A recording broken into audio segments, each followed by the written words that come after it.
welcome to Flory Models Daily Show. Here we are on the Friday the 9th of December 2016. Thank you for all the feedback. It's great to be able to get it.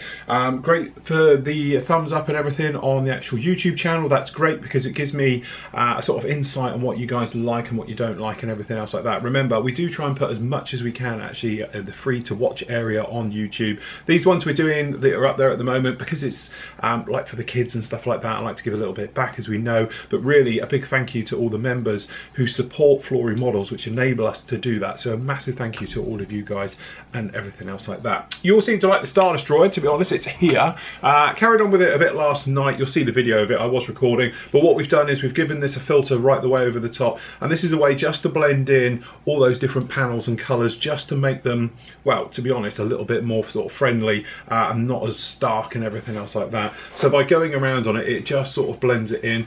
It's really looking nice, and I have to say, you know, say 25 quid, this thing's an absolute bargain. Really, really nice and all the rest of it. So what we're going to do is we're going to actually get it over there as soon as we finish filming and give this a dark dirt wash right the way over it. Literally just the same as we did to the big one. And then what we can do is we'll give that an hour, wipe it all away, okay, and we are basically done. Might do a little bit of post shading around on it just to give it some different tones and things like that around there. But basically it'll be done. I'll give it a dead flat coat just to kill it back, give it a good scale effect, and we are ready. What I intend to do next week is we're going to do like a one-day build and making an acrylic stand for this one. We're going to make an acrylic stand for the big one and everything else like that. So then what you could actually have is have the big one in front and we could have this one behind it. It'd be like one of those forced perspective things. Probably not, because that will be like the ultimate diorama, a pair of Star Destroyers. Then you could get the little one and have it further away and it would be, no, I think going over the top now. Anyway, thank you, Say, for all the feedback on that one. It's really nice to hear it. The other thing I do have to say, a couple of thank yous.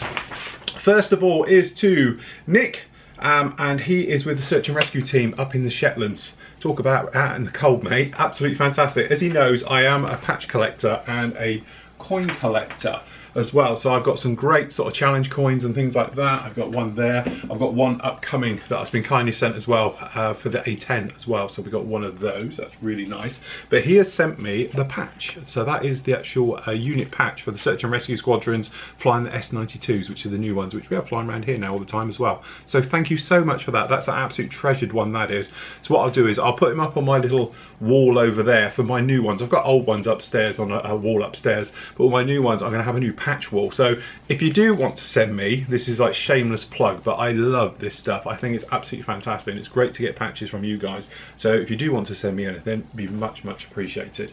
Okay, so thank you to him. Let's say nice little picture of him in action as well. So thank you very much for that. The other big thank you is to Ricky. Well, thank you to everybody who sent me information on riveting the Meteor, because as I said, I'm going to do that this afternoon. That's my little project for this afternoon. And he has sent me though a drawings which actually show the riveting. So I think if I put that on my iPad, I can stretch it and have a look. And I know it's not the correct version because this is the Mark 1. Obviously we've got the F8. But I'm assuming the riveting detail is pretty much going to be standard for this particular model, because really it was just the engines which are different on this one to the one that I'm doing, and I've got some for the engines, that's not so much of a problem. But what we needed to know was what was going on down here and underneath and everything else like that. So being able to see it is absolutely fantastic. So that is more than helpful, trust me, that is fantastic. So what I'm going to do is, as I say, I'll get that on the old iPad, bring it up, we'll do some basic measurements, and then we'll be actually, hopefully, it'll only take a couple of hours now, getting the hang of it, is to actually completely re-rivet and re-scribe where it's needed all the work on the Meteor, which I'm really looking forward to. So that's about it from now. What I'm going to do is say we're going to get the wash onto the actual Star Destroyer, then we're going to do lots of riveting, and then I've got to catch up. To be honest, I've really got to get my arse in gear, because I can show you over here. Oh, and we're back onto old camera as well. For you guys that are wondering, you were saying about the other one seemed blurry. What it is, it shoots in 4K, and when I have to re-render it into 1080, it gets a little bit blurry and everything else like that. So that is the problem with it. So that's why we've gone back onto this one for the moment. But as you can see, this is my to-do pile of all the reviews. So to be honest, and these guys, so in here we've got Boba Fett's 1:1 scale rifle. We've got down there a couple of 1:1 scale stuff. So in there we've actually got an E11 blaster, we've got Chewie's bowcaster down there to go through. We got some various kits which are going to be up next week. So these are going to be sort of one-day speed builds. So we've got the Imperial shuttle down there, we've got the AT ACT, okay, and we've got the actual the U-wing, various things. We've got the World War One biplane down there. To be honest, I'm waiting for a little bit of photo etch to come in for that. There's another piece of photo etch before that kit gets released, and I've managed to pick up an early one from the guys. And as I say, all of that down there. Plus, I've got that as turned up from Japan, so we all know that's got Bandai in it. So, but anyway, we'll have a look at that around about sort of lunchtime-ish as we make our way through. So, there we go. Hopefully, we'll have a nice productive day, and then we can really sort of push on. And then later on, don't forget, you've got the Sound of Silence is going to be up with you. The only thing I do want to share with you, let me just pop this up, because I didn't do it yesterday, because I always forget during the evenings, is this guy, okay? So, this was the one from last time, and actually it fires, and I've already lost one of these, but actually this is great, look. There goes another one I'll never find again. Okay, so there we go. So they actually fire and everything else. But we did do yesterday's, so we do need number 8. There's number 8. Oh, I can get in. Oh no, I'm tearing the box. And you're all big kids, it's not just me, because I've had loads of you saying, oh, I've got that one too. Oh look, and it looks like we've got that sort of the radar dish looking weapon. It's like the pulse laser and all the rest of it, so we've got that one. So what I'll do is I'll build that one later. And then obviously today we've got number 9. So, and we've got another minifig. And we've actually got, I don't know who he's supposed to be, if he is, but we've actually got a little soldier from Hoth as well, so with the ice battle scene. So there we go. So I'll put those together a little bit later, and we'll put up our continue our little diorama and everything else like that. All right, so there we go. There's that one. Very good. And I love the thing, one of you guys messaged me and they were saying you love the Lego and all the rest of it, but if you think model kits are expensive, the Lego is off the chart, which I do know what you mean, because as I say, me and Liam are quite into it in a big way as well, and it's like, Jesus, I want a Star Destroyer, you know, the big one that they do. I am not paying £1,000 for that one. I paid £1,000 for that one up there. And all the white people who don't know what I'm talking about, up here, this is her. This is the big Star Destroyer that we did before. Okay, so that's the one. It sort of sits up there with all the TIE fighters in my TIE fighter collection and everything else. So as I say, I want to build a big stand for that one. So there we go, guys. As I say, wash time, riveting, and then I'll catch you at lunchtime.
Okay, and there we go. She is all completely finished, and I think the battery's going slower and slower and slower.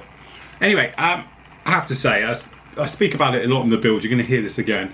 24 quid, a lovely little kit. It goes together fantastically, and in the world of now, I'm looking at Bandai and all these different things like that. I do have to say that, you know, Revel has taken it to a sort of next level. If there are other kits are like this, and to be honest, I do want to have a go at them, because we've got the U-Wing down there, which is a particular sort of new favourite of mine. I want to have a look at that one, and a few of the others. They are really on a par with Bandai. They go together really, really well, very simply. And I think, you know, literally the kids will love this type of thing, and hopefully you'll find this video sort of, you know, part one of it, really good for the kids, and it will get them sort of inspired into it and want to try something like we've done on this one. So, but generally I have to say, really loved it, fun little build. You could build this in half a day if you put your mind to it and got on with it quite a lot and everything else, but literally it was a 2-day build for me and absolutely beautiful. So next up for this one, I'm going to get the other one down next week. We'll have them side by side, forced perspective thing, and but we're going to make a stand for it because that is what it needs now, because obviously just putting it down like this isn't going to have it. But I'm thinking nice little acrylic stand about that big, and it will just fit on here like this, and then that way you can put it wherever you wanted and you'll be good to go. But generally a nice morning's work, say simple wash job. And then obviously we put a quick sort of bleaching coat over it, really just to knock it all back a little bit, just to put it into perspective, and it's done the trick. So very, very happy, glad I did it, definitely. And definitely one of those kits you should go out and get. Right, okay, so we have got a small delivery came in, speaking of all things good, from Japan. You can probably tell what it is by the box. Now, I'm pretty sure I've only got one kit in here that is for me, and the others are for our very own Mr. Adam Raw, because he made me get them for him, and then he can pick them up obviously on our Christmas special. But he missed the bandwagon with a lot of kits, so I'm thinking this may just, hopefully just now, slide off the top. But so I think this is what's in here. I could be wrong. Oh no, we are right. It's just I've opened it in the wrong end. So we have a C3PO for Mr. Raw. He's obviously going to be doing another version. Okay, and he wanted a Y-wing. Don't tell me this is all his, none of mine. And we got the TIE Interceptor. Ah, that's me. Okay, and we get rid of these because we've seen these before. If you want to have a look at them properly, we've got full video builds for them of last year. And then in here, yes, okay, one's his, one's mine. We have the Death Trooper. Okay, definitely I'm going to be doing this one either next week or the week after, the run up to Christmas, or in between Christmas and New Year. Definitely wanted to do this one. As I say, it's one of those ones, very iconic and everything else. I've got the Shadow Trooper over there in 1:1 scale, so Death Trooper could be the next one as well. So definitely something to look out for. As I said, not sure when I get round to it. We'll do the review and build in one, like we've been doing all of these types of things. But we're really excited, and I have got on pre-order, but they won't be out until next year. All the other ones, we've got the new stuff as well. So we've got that new TIE Fighter from Rogue One, we've got the Shore Trooper and a few others, and now we've even got coming in the big 30cm tall, I think he's 1/6, Stormtrooper as well, which apparently goes together exactly the same as we make our way through. So anyway, really excited about that. Right, it is now coming up 12:10. What I'm going to do is do the orders, and then once I've done the orders, I'm going to come back down and we're going to attempt to rescribe and re-rivet the Meteor.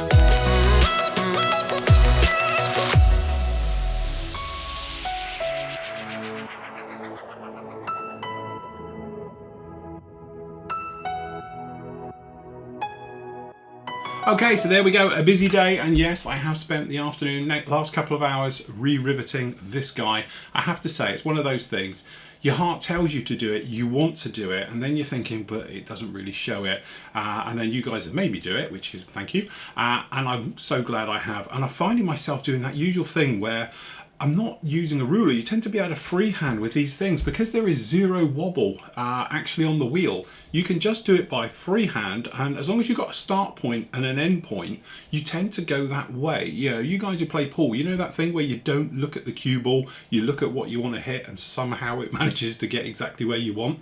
This is the same type of thing. So you just put it down where you want to start, look where you want to end up, and just go for it, and you end up with a really straight line. And to be honest, my one problem, I've got one line that's dipped off here. I'm gonna have to sand it back and redo it.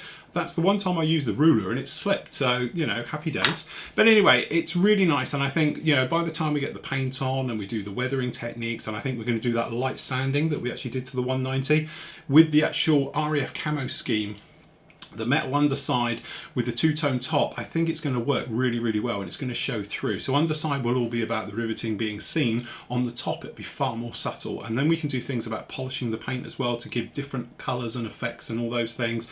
And then using the actual lines themselves, the riveting lines, for post shading to give us that type of look we found on the box and everything else like that. So I'm really glad we've done it. And as I said, I think another couple of hours maybe on this tonight, it will be done. So I've literally got the tail section to do and the engine sections, but I want to show you with you guys. I've shown you just a brief bit of me starting on the wing, and then I've gone off and done it myself, and then I'm going to show you together the engines doing complicated things like round things and, you know, just trying to get the angles all correct and keeping it straight and everything else like that. So I'll show you that one a little bit later or on Monday. This guy is obviously absolutely finished part of the Star Wars week. This will be up with you on Monday, completed and done. It came along an absolute treat. Really, really enjoyed doing it. And again, this is one of those things, guys, if your mojo's gone the way or whatever, or you're just getting fed up with the hobby, take a step back from it and then have a go at something just a little bit more easy. And when we say easy, this is a level 1 snap and play kit. But look at it, it worked absolutely fantastic. And by doing something like this, you take away that thing of like, okay, you know, gluing and filling and sanding and all those things. And you can then get focused on perhaps the more enjoyable bits like painting and weathering and washes and sanding paint and all those things we've done to this to give you back your mojo. And then you think, oh, I'm a bit, yeah, that turned out great. I'm going to throw myself into something else. Or buy Bandai at the end of the day, whichever way you want to do it. But generally, really, really enjoyed this one. I must admit, it's a really good representation of the Star Destroyer. As I said, I've got the big one over there, and I think next week when we do a stand for them both, having them next to each other, this isn't going to look out of place. This isn't going to look like some little toy on the side of it. It's holding its own, so definitely a highly recommended. And for 25 quid, I know it's only a couple of bits of plastic, but boy, are they very well done. Very nicely engineered as well. So congratulations, Revel. I think you got a really nice kit there. Up on the site right now, we've got this. Okay, so keeping on our theme of, look, it's not just all Star Wars.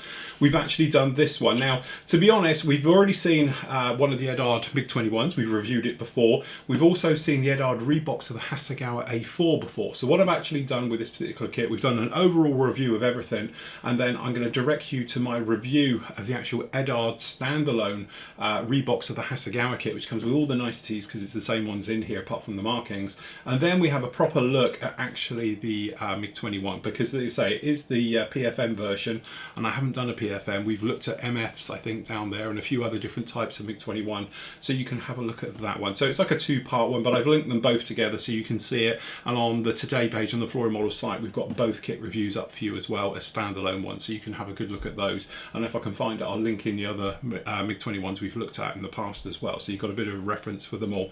Generally, it's lovely. It's part of their Sound of Silence one, so that means it comes with this gorgeous print in A2 size, and it is absolutely gorgeous because it's mounted as well. It just needs to go in a frame, and again, I think it's definitely one of those kits I can see myself doing because I want to have the artwork and some models so people can see the three-dimensional ones with the artwork.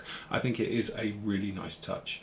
So there we go. It's about it for this week. As I said, I've got tons of stuff up with you next week. We're going to be doing the Death Trooper as a one-day build, which will be a review build all in one. We're going to be doing that one. Going to be doing the U-Wing next week. Okay, we're going to be carrying on with that one. We're going to be doing the Trench Run, again, sort of big projects on next week.